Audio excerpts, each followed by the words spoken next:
برای مثال مثلا تمدن هر ملت را خواهند از بین ببرن، یکم هدف عائله را قرار میدهند، دوم هدف تعلیم را قرار میدهند، سوم هدف این راهبران را، قدوه یعنی سروران را هدف قرار میدهند.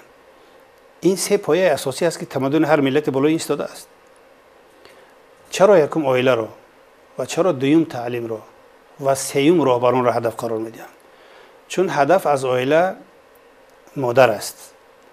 اگر مادر خرافاتی شد، این نمیتواند تربیت نیک کند و فرزندان را خوب آویزه برساند. یعنی یک نهادی اجتماعی بزرگ در جامعه عائله است. بله. با کم کردن نقش مادر، با تحقیر و ملامت زن مادر در جامعه، این یکی از ستون اساسی جامعه است. اگر عائله سالم نباشه، جامعه از کجا سالم میشه؟ این هدف یکم است که عائله را باید از بین ببرند. هدف دوم تعلیم را باید کاسته کنند. میدونیم که هدف دوم وقتی که تعلیم را کاسته، با چی میتونن تعلیم را کاسته کنند؟ با یک راه، این کم کردن شأن معلم در جامعه، مسخره کردن معلمان، بی‌ارزش کردن معلم، این معلم است، پس کردن و تحقیر کردن، مثلا ارزش قائل نبودن و کم کردن شأن معلم در جامعه، این از بین بردن یا کساد و فساد کردن نظام تعلیم است و هدف است. اگر تعلیم که برباد رفت، شأن عالم که کم شد، تعلیم کاسته می شود و شأن معلم اگر کم شد، مثلا تربیت خوب آویزه رسانده نمی شود. پس این به هدف اینا قرار نمیدن.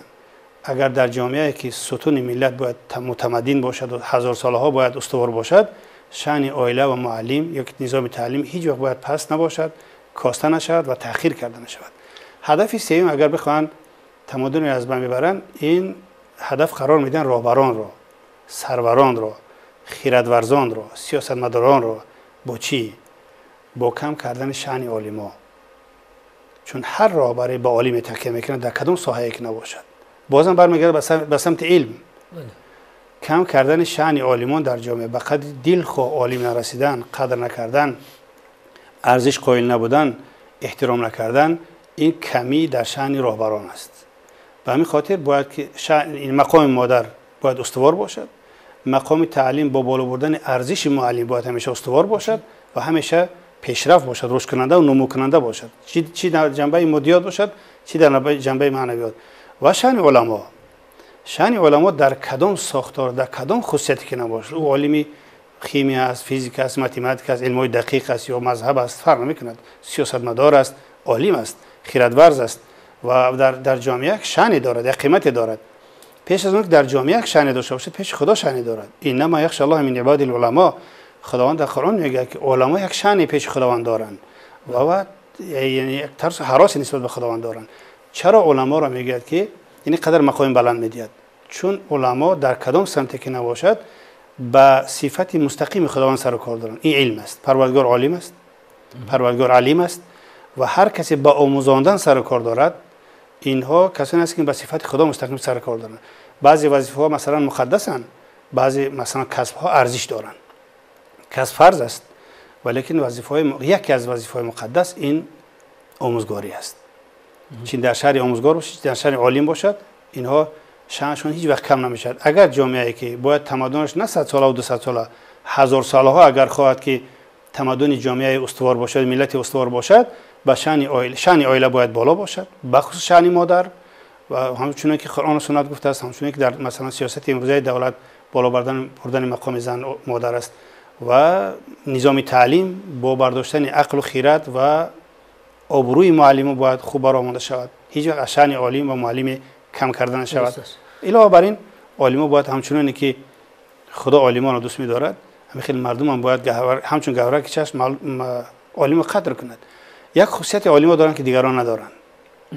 عالم از عامی چه فرق می‌کند؟ اگر شما نزد کودک مثلا چاینک آب گرم یا تفسان داشته را گذارید و رفته دست میزنه، چنگ میزند. چرا؟ چون نمیشناسد که نمیترسد. خودش رو میسوزاند و چون نمیشناسد که نمیترسد. اگر بشناسد میترسد. در 100 سال دیگر با چیزی گرم و تفسان یا سوزان دست نمیزند. عالمان نسبت به همه اهل جامعه اینا آگاهترند، داناترند، چون عالمند. و صفت خدایی کسب کردن. برای مقامشون خیلی بلند است. در کدام سمتی که نباشد میشناسند و میترسند و قدر میکنند و شمع فروزان هستند. یک عمر اینا میسوزند تا جامعه از نور اینا روشنی بیاورد. خودشون آسایش ندارند. یعنی از همین سه چیز، از شأن مادر یا شأن آموزگار یا شأن عالم، همش برمیگرده به عالم. چون عالما سهمی مثلا اساسی برای خرافات زدایی در جامعه دارند. یگانه کسی که میتونه در مقابل خرافات با دو پای استوار و اندیشه سالم با تکیه به علم معرفت کنه، این عالم است. برای این دور بودن عالما از جامعه این مثلا گرویش عامه مردم به خرافات میشود.